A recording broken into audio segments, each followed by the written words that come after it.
Chris Hensley is a registered representative of Cambridge Investment Research, Inc., a broker-dealer member of FINRA SIPC, investment advisor representative of Cambridge Investment Research Advisors, Inc., a registered investment advisor. Cambridge and Houston First Financial Group are not affiliated.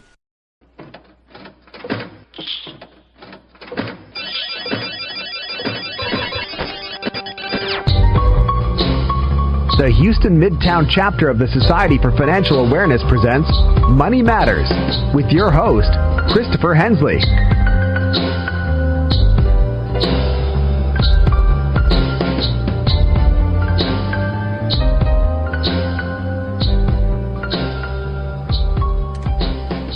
Good morning, everybody. You're listening to KPFT Houston. I'm Chris Hensley. This is Money Matters, and we have a great show lined up for you today.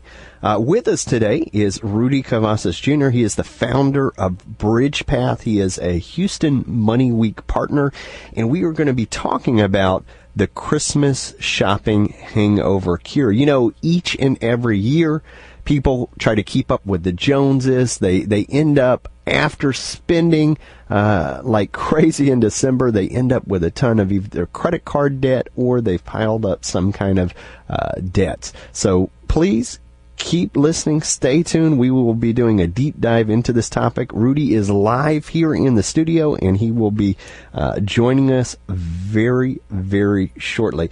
If you are a longtime listener, you know we always reserve just the first few moments of the show to tell you a little bit about what's going on in the Houston and the Gulf Coast area when it comes to financial literacy. And so just a few updates. I do have a talk tomorrow that's going to be at the Luscane Library in River Oaks, just a few minutes from here, not too far from the radio station here, where we will be doing TRS, the teacher retirement system. We're going to be doing a talk about your pension, the state pension for teachers or educators, healthcare professionals who are also state employees who are going to be retiring very, very soon. We will be talking about Medicare, Social Security. We're going to be talking about the new tax bill. What has happened with the new tax bill that just came out, and how will that affect your retirement? We're going to talk a little bit about the tax torpedo. What part of your income is actually taxable once you retire? Things that you need to get on your radar when you're thinking about turning off your paycheck and actually retiring. That is open to the public, and that is going to be from 10:15 to noon tomorrow at the Luscane Public Library. There is no charge or anything like that. It is free and open to the public. Separate from that, I will be doing a talk at the the Houston Toll Road Authority. Don't have a date for that yet, but it is going to be in February. So we're going to do financial fitness talk for that organization in February, and I will give you more details on that very, very shortly. Now, usually, the beginning of the show, I'll tell you a little bit about Houston Money Week as well and kind of what we have going on, but since Rudy is a partner with Houston Money Week, we'll talk about that when we have him on in just a moment here as well. So let's go ahead and let me turn your, Rudy, I'm looking at you, let me turn your mic on here. So we're going to want to spend as much time with you as we possibly can. Thank you, Chris. Absolutely. Hey, good morning. Good morning. Good morning. So I know you, but let me share a little bit about you with listeners so that they can get to know you a little bit better. Rudy is the founder of BridgePath, which is a boutique nonprofit with a mission to provide expert, comprehensive, and fundamental personal financial education to families and individuals by creating a collaborative environment with the goal of empowering communities. Rudy, thanks again for joining us. Absolutely, Chris, and thank you for your invitation. Oh, absolutely. Can you tell me a little bit about yourself outside of this bio? Outside of the bio. Okay, well, I have been involved and engaged in the personal financial improvement industry for over 25 years. It's been a strong interest that I've had for many, many years, specifically coming back from the education background that I came from. It kind of dovetailed into that, helping the community, helping the members of this community. How do to empower themselves to become better financial managers of their personal finances. As you probably understand, you always have a family member that comes to you, asks for advice, suggestions, and assistance, and you do, and it makes you feel great. So it just came natural to me that maybe creating this nonprofit was the right step. And I feel that it has been because the workshops, the seminars, the one-on-one coaching and mentoring that we actually get involved in is actually impacting people's lives, and that's what makes a difference. People are now getting out from heavy debt, are able to buy homes with a better interest rate, et cetera, et cetera, et cetera.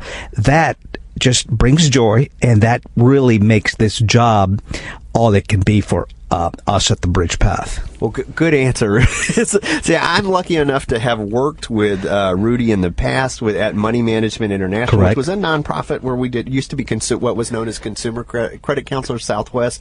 Prior to that, where we did debt management and help budget counseling and that kind of stuff, helping people out. Correct. Tell me a little bit more about BridgePath. I'm sorry, as far as what you guys do. Okay. Our principal effort is that we come out into the community and we provide workshops and seminars. A typical workshop could be an hour to 2 hours. A seminar could be up to 8 hours. We cover different topics. Our main topics that we are asked to provide range in, first, number one is always credit reports and credit scores. That never fails. Every year, that is the top requested workshop. Second, obviously, what we call spending plan development, which is budgeting. People need to learn how to budget, and we hold these workshops and provide the ins and outs on how to create an effective budget. Also, topics such as identity theft, topics that cover how to set yourself up for asset building, anything that has to do with personal money management, we cover those topics. Another very important one on the top 5 list would be home ownership. That is always a very, very popular, that is both a workshop and a seminar. And all these workshops and seminars, Chris, are absolutely free to all attendees. That's a lot, a lot of different things there. You mentioned the credit report as being credit topics as being one of the most popular seminars that you guys do. And this sounds like not just a one-off seminar, 8 to 10 hours. It sounds like quite a bit of information there. Now you guys are also partners with Houston Money Week as well. And that's tell us a little bit about your relationship with Houston Money Week.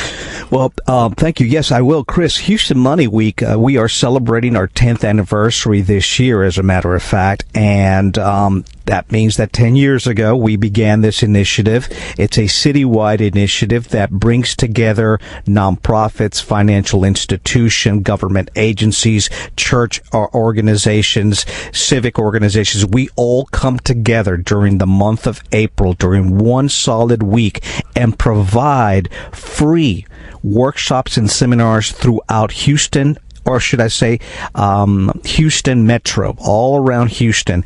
And these workshops and seminars can be, you can review of where they're taking place, what time, on HoustonMoneyWeek.org. And I believe the webpage is live now, so you can already see a calendar of all the workshops that are going to be going on throughout the city. Again, we cover each and every financial topic, from how to improve your investments to the very basics of how do I create a better spending plan. Well, and that kind of leads us right into our topic, which is Christmas shopping hangover cure. What can you tell us about the spending plan when it comes to that Christmas shopping hangover? Well, of course, it happens to all of us, and I include myself because, probably somewhere around October, November, I create a budget of what I want to spend during the Christmas holidays. As the holidays get closer, unfortunately, that list gets larger and longer. But having said that, usually in January, I review what was spent and sorry to say, but usually I did overspend. However, here's what people or your general consumer should do is, one, you need to kind of revise your spending plan, your budget. A budget, it consists of three topics. One are your fixed cost, your variable cost, and periodic cost. Fixed costs are those expenses that the price never changes at the end of the month. Car payment, mortgage or rent, that's always the same. Your variable cost, this is where you actually can modify your cost. I'll talk about that in just a real quick second. And periodic costs that are going to happen once or twice a year. So when we sit down with a consumer and we're going through a mentoring session with them, we take a look at all these three costs: the fixed, the variable, and the periodic. Now, the variable cost is where you're going to be able to make the most impact by modifying, adjusting. What I mean by that is, let's take a look at your utilities. What are you spending for gas? What are you spending for electricity? What are you spending on telephone, landline? And can we make some adjustments? Can we go to a different company that's offering a lesser amount, a fee, than what you have today? Look, we have so many choices today, Chris. I mean, cell service. You've got different companies.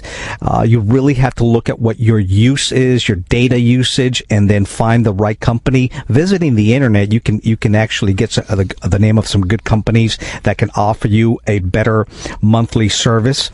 I don't want to leave out another option, which is, take a look at your auto loans. This falls under your fixed cost, but can you refi? Can you refinance that? Do you have your current auto loan with a bank, or do you have it through another financial institution? We'll consider maybe a credit union. Shop around. See what it would cost you to refinance that automobile and see if you can lower your monthly cost.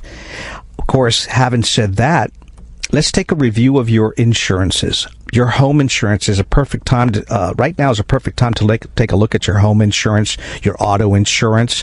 I was doing that just last week for my mother to see if I could get a better price on home insurance, get a better price on her auto insurance. These are the areas that you need to take a look at and see if you can reduce the cost of these monthly expenses, because if you reduce by $25 here, another $15 here, by the time you know it, you've saved yourself $150 a month that can be applied to outstanding debt. That's huge. You take, that number times 12 times your life expectancy. That's a huge number over your lifetime. People get complacent. They don't get, they will stick with one company and then never go back. And what you said, shop around, get comparative quotes, to get one, get two, maybe three, compare them, see what the difference is. Tell me, one of the things that you talk about quite a bit is the Snowball Concept. Can you tell me a little bit about that? Yes, the Snowball Concept, Chris, is a very popular, well-known concept on how to pay your outstanding debt. It's used to pay your credit cards. And basically what we're doing here with the Snowball Concept is that you're listing all your outstanding credit cards, okay, by name. You list the credit card with the highest interest rate. You list the amount that you owe on that credit card. And what you're really looking at here is you're looking at that APR, that annual percentage rate. And you want to pick out the credit card that has the highest interest rate. And you want to place that as your number one credit card that you're going to pay, okay, with the most money, the most disposable income that you have. You want to attack that credit card first. What does that mean for the remaining credit cards? Well, what that means is you're going to take a look at that minimum payment that they're requesting, and that's what you're going to be sending in to them, the minimum payment. So all the rest of the money, all disposable income, is going to attack your number one credit card with the highest interest. Once that's paid off, guess what? That monthly payment you were sending them, you're going to apply it to the next highest interest rate, and so forth and so on. Now, here's a really nice tip and advantage for you. Automate these payments. Automate these payments, because that way you don't have to worry about maybe missing a payment and then you incur a late fee. Maybe that late fee is going to put you into the over the limit fee area. So automate these payments. That way you know that automatically these things are being taken care of. I'll be honest with you, Chris. It took me a long time, a few years, to actually trust bill pay through my bank, but I actually did it, and guess what? What a load off my shoulders. Oh, yeah. It's terrific. It's safe, and it's so helpful. How many listeners out there does this describe? You have the money in the bank, but you're sitting around with no lights on or the gas out because you forgot to make the payment. It's happened, and there's really no excuse for that. And I was one that was late to trust these as well. But yes, exactly. It's a great weight off your shoulders to be able to do something like that. Can you give us any other tips when it comes to credit cards? Well, here's another great tip, and some of you might already know it, but if this year, 2018, you have outlined that one of your resolutions is to try to become debt-free by the end of the year, then by all means, please put away those credit cards. And I mean, put them away where you can't find them. I've done that in the past, and where I've just literally given my credit cards to someone else, of course, that I trust. Hold on to my credit cards. Don't let me at them. Sure. But everyone has heard about the trick where you place your credit cards in a little bowl. You put it inside the freezer, and they get frozen, right? And when you need to use them or want to use them, well, it's going to take time for that thing to thaw, correct? Well, during that time, you start thinking, well, should I be using this credit card? Yes or no? Well, that gives you that time to actually consider your options. So again, if this year, 2018, you have down as a resolution to pay off your credit cards, really put those credit cards away. That is the only way you're going to be doing it, because if you carry them in your purse, if you carry them in your wallet, it's too easy. It's too easy to pull that out and use it. So just put those credit cards away. I like that. Take the access away from yourself. If you have access to it, it's like giving yourself permission to go ahead in advance to use those credit cards at some point in the future. Correct. By taking that access away, there's no guesswork there. You don't have the credit card on your person, you're not going to be able to spend it.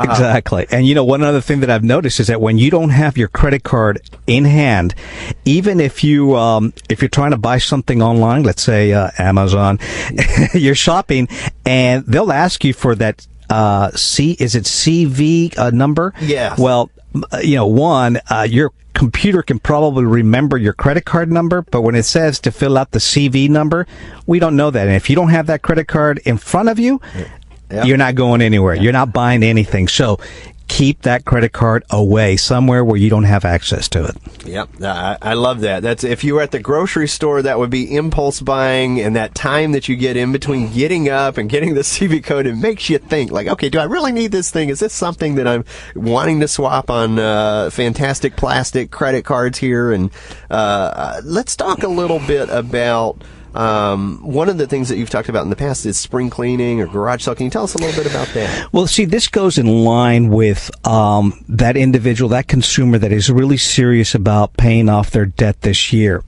or making a serious inroad into that outstanding debt that they have.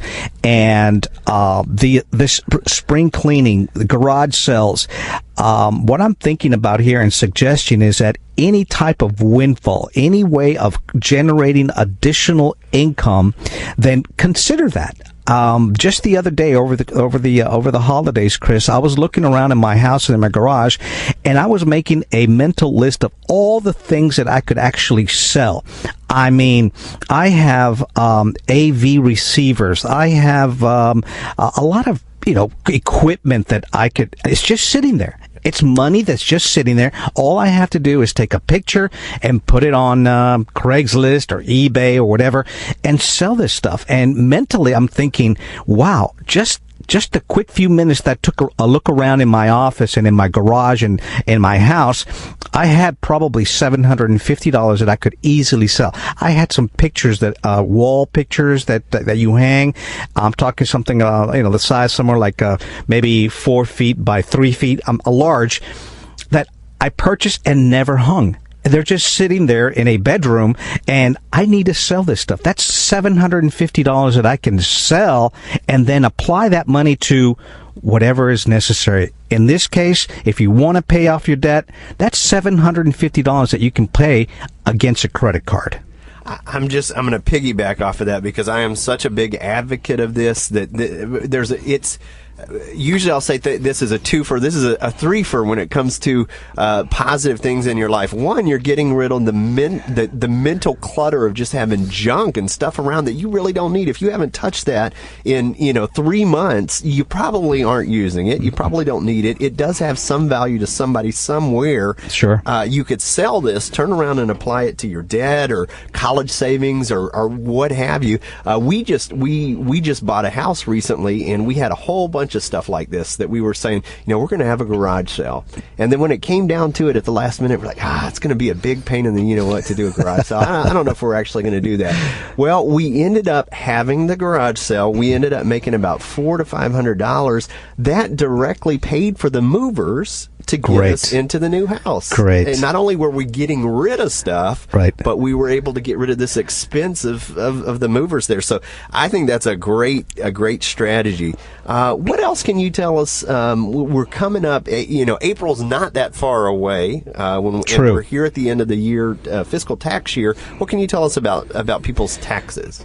Well, this is something that we've seen for years, is that a lot of families, a lot of individuals are recipients of a tax return. So that means that they receive a refund. Probably for another segment on your radio show on whether that there's pros and cons to that. But today, let's just say you do have a refund, then are that refund wisely. Right. And again, if you have outstanding debt, anything that's probably over 6%, credit cards that are charging you more than 6%, you need to start paying that off as quickly as possible. So we're simply saying here that if you have a tax return refund, I know it's hard to accept, but pay down that credit card.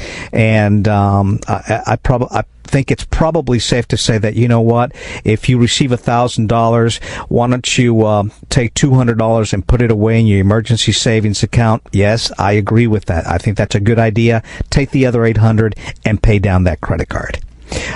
So windfalls, like we said, the garage sale, the tax returns, anything that is categorized as a windfall, meaning money that you didn't expect, then apply that to your credit cards and get out of debt, because once you're out of debt, it opens the doors to bigger and better things. And what I mean is that you can start actually investing for yourself, for that retirement, for your family.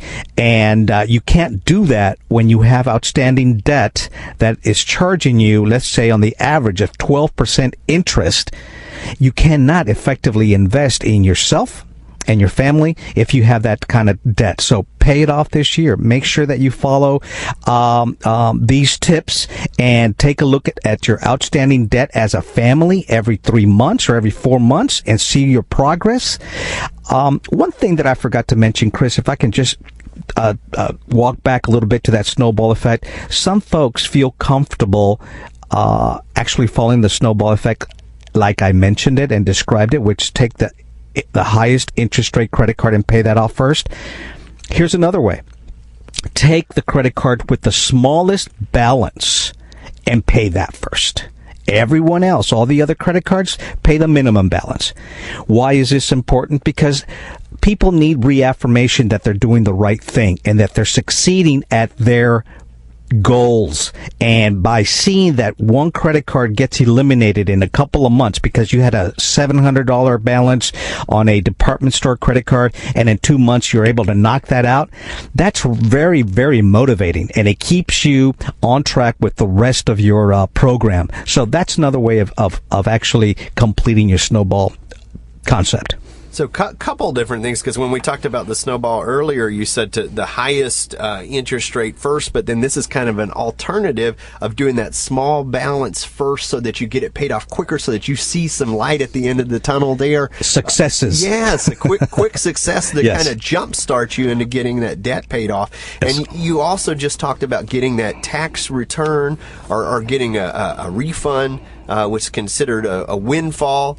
You did talk about putting some emergency savings beside, but I liked when you said, we're being nice when we're saying 6% on a credit card, because often, former debt counselor, we know we've seen, 24%. You've seen high double digits. High 30s is what we've seen some of our consumers that come to us and we meet on a one-on-one confidential mentoring session in the high 30s. Unfortunately, they're over the limit. A lot of missed payments, and because of these issues, the credit card company raises the interest rate. That teaser rate goes away real quick once you miss that first payment there. Absolutely. But so if you were to ask me, what are the current interest rates at the banks right now? What is the current interest rate of a savings account right now? Well, most of them are under 1%. Correct. So, you don't have to be a genius to think of the break-even point. If you're making less than 1% in a savings account and you have something that you owe that's up and over 6%, the return on that is going to be quick and very impactful on your finances. Correct. And you just mentioned that I spoke about that emergency savings account. That should be a goal for everyone also, another resolution, because most people in our country today don't even have $1,000 in a emergency savings account. So that should be a goal, individual and family goal, to set aside at least $1,000 this year. And the easiest way to do that, there's so many ways. Even financial institutions are trying to help. There's one financial institution that says, let's round up your purchases, and what we rounded up, we'll put it into a savings account. Okay, that's just one way. But here's our simple tip: is automate your savings account deposit.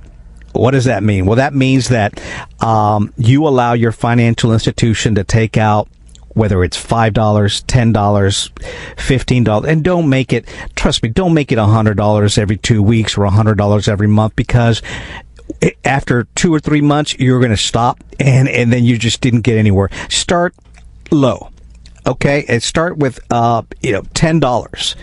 If you want, maybe $20, because $20 we can spend that in just one little outing down to Starbucks with the family or whatever. But just start small. And then review that after 6 months, and then you'll see that after 6 months, if you put away $20, you've got yourself $120. Of course, that's not the $1,000 that we talked about, but it should be a motivating opportunity for you to continue saving. Rudy, we were bumping towards the end of the show here. Thank you. These are very good tips when it comes to kind of getting back on track after December, and everybody in January is trying to play catch up there. Thank you so much for sharing this. What else, if somebody wants to get in touch with you, if they want to learn more about BridgePath, how can they get in contact with you? Well, again, thank you very much, Chris, for this opportunity to be here. We just wanted to talk about Houston Money Week. They can go visit HoustonMoneyWeek.org.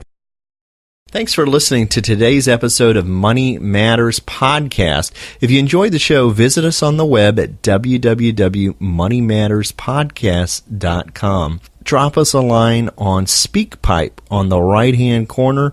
It will receive any voicemails, questions, thoughts, concerns that you have about the show. In addition to this, we recently launched a Patreon campaign. Click on the Donate Now tab to hit the tip jar and find out what Patreons campaign is all about.